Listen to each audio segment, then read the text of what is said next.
Hello and welcome to another episode of It Came From the Page. And yes, apologies, this is a day late. Yesterday did not go well. It was like storming around here.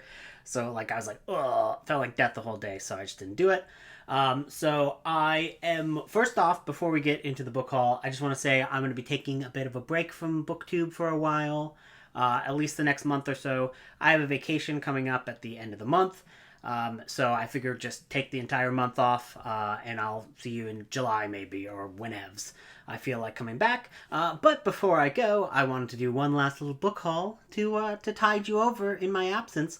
And I never know how many books you need to make a book haul. I can never figure that out. So this is like over months, and I've been like not putting them on my shelves because I'm like, they're gonna be in a book haul. They're gonna be in a book haul, and then it gets to a point where you're like, oh, I gotta do something with all of these books. So I was like, well, since I'm gonna be taking a break for a little while, I better show these books and put them actually away. So here you go. So first off, I have a few Del Abyss books.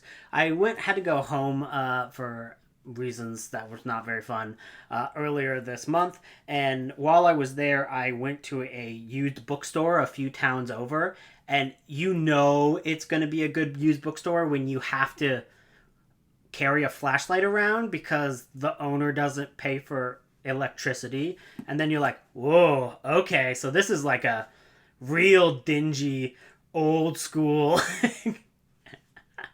kind of ominous bookstore. I know I'm going to find some good stuff here.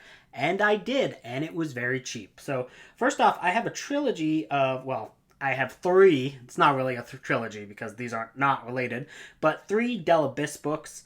I've been kind of looking for Del Abyss for a while. So, I have Lost Souls by Poppy Z. Bright. I have Making Love by Melanie Tem and Nancy Holder. That one's probably going to be a saucy one. And then I have Tunnel Vision by R. Patrick Gates. I have been looking for this one for a while too, so I'm really happy to have tracked this one down. And it just looks awesome. I love the cover. Next up, here's one that's like really rare because this is a Paper Jacks horror title. And if you don't know about vintage horror, Paper Jacks was a Canada-only publishing company. And as such, anything that was published under Paper Jacks was super limited run, and you can't find a lot of them. So not easily, at least, or cheap. So I was really happy to find this, and this is The Watcher, which has this very cool step back art. And I was like, ooh. I'm not 100% sure if this is going to be more of a thriller or if it's going to be more of a horror. But since it was Paper Jacks, I really couldn't say no either way. And that step back art is great. Speaking of books only bought for the artwork, this is Cat's Cradle by William W. Johnstone. I know Johnstone is a terrible-ass writer. I've actually unhauled Johnstone in the past because it was just taking up space. But these are, this is his old, very classic-y paperback from hell era, where the other stuff that I had found was, slightly outside of that era. So I was like, I don't want to read these. I might read Cat's Cradle just for fun and giggles, just because there's a baby with a cat's head, and how am I going to say no to that? A old school zebra cover, a skeleton clown. Hell yeah, that's such an awesome cover. Classic zebra publishing cover. They love to do their skeletons. Another book with a great step back cover is Crib by Harold Lee Freeman. And if you open it up here, you can see it's a skeleton. Oh my goodness, it's a skeleton. And this is not actually a zebra, so that's why they had to put the skeleton behind the step back, because if they would have put it on the cover, I'm pretty sure zebra would have been like, how dare you, you monster. These next two I actually got from Juan from Plagued by Visions. He is running a Whatnot store. I will link that in the description below. And he is kind of having auctions and buy it now opportunities to get some classic horror from his shelves that he's kind of just unhauling and getting rid of. So I bought Bloodthirst and The Next Nestling from him, and I'm excited to read both of those. There's a lot of really cool books there. So if you're a vintage collector, I would definitely recommend looking at that link below, because There is a lot of cool stuff in there. Next up, a Ruby Jean Jensen book, The Lake. I've almost bought this many times, so I'm really happy to actually find a copy of this. And it's got a really cool cover. Again, I hear mixed things about Ruby Jean Jensen as a writer. Some people love her, some people don't. Here is a Robert R. McCammon book, Night Boat. Not supposed to be one of his best because it is an earlier McCammon, but I'm still really interested in reading it because it has a really cool cover. This is one that I've had on my list for a while, but I've never actually seen the cover of it because everywhere where you can put on your wish list, it doesn't have the cover, so I never knew what the actual cover looked like. And this is The Dracula Caper by Simon Hawke, and it is part of the Time Wars series. Have I read any of the Time Wars series? No. Did I buy this just because it's Dracula? Yes. Do I have any regrets? No. No, I do not. Next up, this is a big old awesome cover, and it's in great condition. This is Nelfs by Sidney Williams. And as you can see, like, there's no creases in this. I don't even think anyone has read this. So I was originally going to keep this for myself, but I recently found out that Kelsey from Slime and Slashers does not own an old school copy of Nelfs. And I was like, well, I only picked it up and only wanted to read it because you recommended it. So I'm going to send this one to her, and I'm just going to pick up the ebook to read this when I get the chance. So yeah, this one is going to Kelsey from Slime and Slashers. Speaking of Kelsey, there are 2 books that I got that were gifts from her. She did not need to do that, but she sent me a few of them a few weeks ago. Pulp Horror, which is a series of reviews on vintage horror paperbacks. I have read this, and it was awesome. Like, it was really, really good and had some very interesting reviews in it. And then she got me the freaking Bleeding Skull and 1990s Trash Horror Odyssey. I love Bleeding Skull. I am kind of still working my way through the 80s version of this book, and it is absolutely great. I absolutely love the 80s version, and the 80s version I have digitally, and I was kind of always bummed that I didn't get a physical copy. So what's cool about this one is I'm pretty sure this one's only available in physical, and yeah, I am so excited to dive into these things and read. If you don't know Bleeding Skull, they focus on straight to like VHS shot on video oddities from days of yore. So this is all focusing on 1990s trash horror films, and I am so excited to finally dive into that. I love Bleeding Skull. They are the best. They have a great website too. I'll link that one down in the thing. Here's something I got from a little free library, which I don't imagine any of you care or want to know about, but this is the landscapes of southern Alberta. I live in Saskatchewan, and this just has a bunch of pretty photos of Alberta. So I used to live in Calgary a few years ago, and it had some cool little visuals there. So I want to look at the landscapes that they have. Next up, some weird little oddities. This is Campfire Ghost Stories, a collection from Ghost House. I love all Canadian Ghost House books. It's like a little independent Canadian publisher that used to publish all kinds of wild ghost tales back in the day, and I love them. They focus on nonfiction most of the time, so they're nonfiction tales of true hauntings.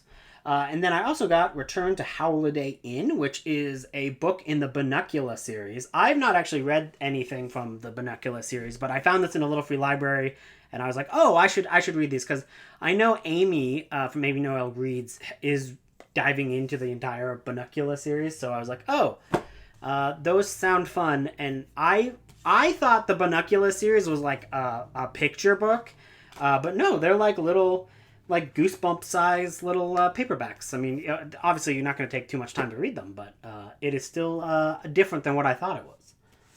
Here's one that I don't know if I actually have like already owned this somewhere else. I don't think so, but we'll see. And this is Small World by Tabitha King.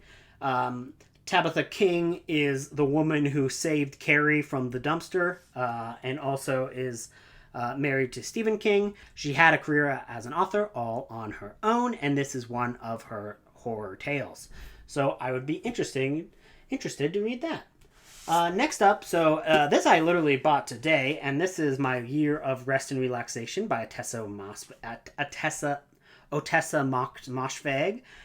And I I went to go get coffee today, and I ended up at like a little arts fair, and my local independent bookstore was at this like little fair, and this was one of the only books that they had on the table that I was like, oh, I've been meaning to read. So I just decided I'll just buy this. Again, Amy Noel reads. I recently saw her talk about this, and she said some really interesting things about this, and I was like, oh, I want to like read that. So that sounds really cool.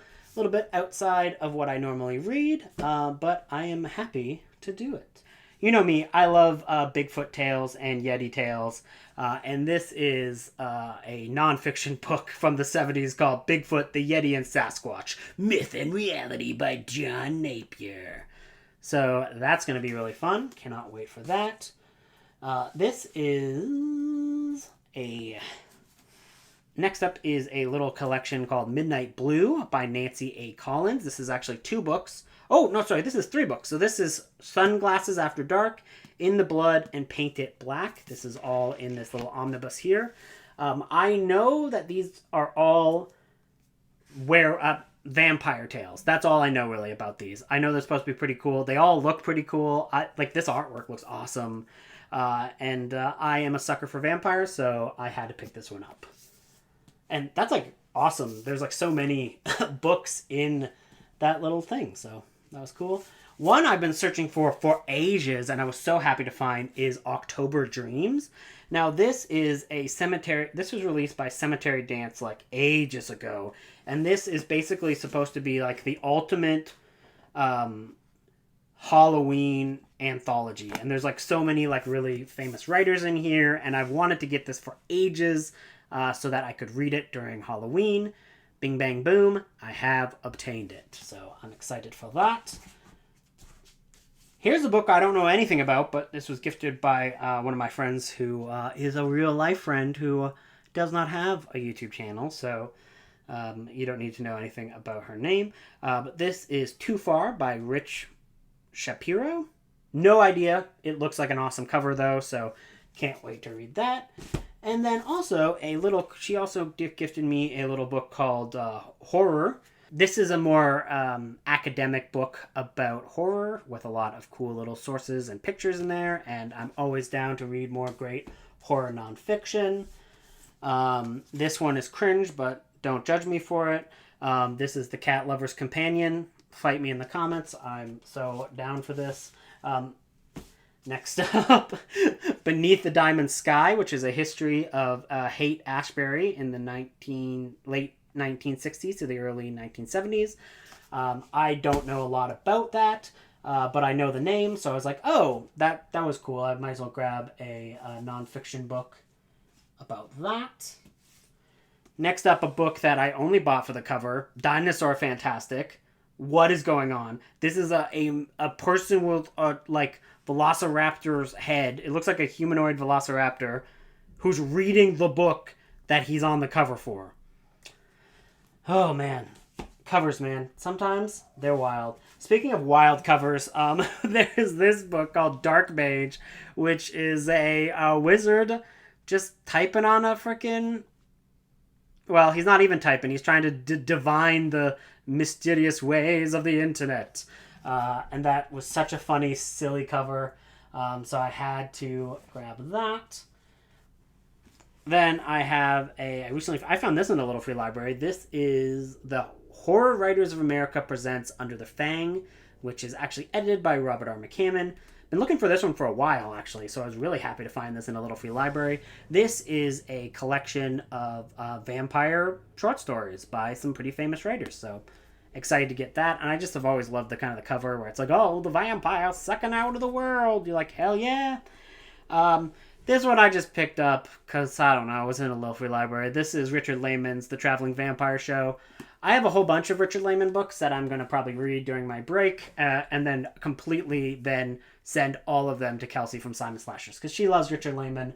I don't think I'm going to love Richard Lehman. Last up, just to show it off, I bought some Warhammer books, so Warhammer Volpone Glory. And then I have Battle for the Abyss, which is all. These are all from the Horus Heresy, which is a series of books that I'm reading. Obviously, that's why I bought them. Tales of Heresy, Fallen Angels, Age of Darkness, and the Primarchs. So yeah, those are all the books that I read. I would love to know what you think I should start out with. What books look to you the most interesting, and I'll try to get it done. Thank you guys for watching. I'm not sure when I'll be back, but I will probably be back. It is just going to be a while. So, thank you, and have a good day. Goodbye.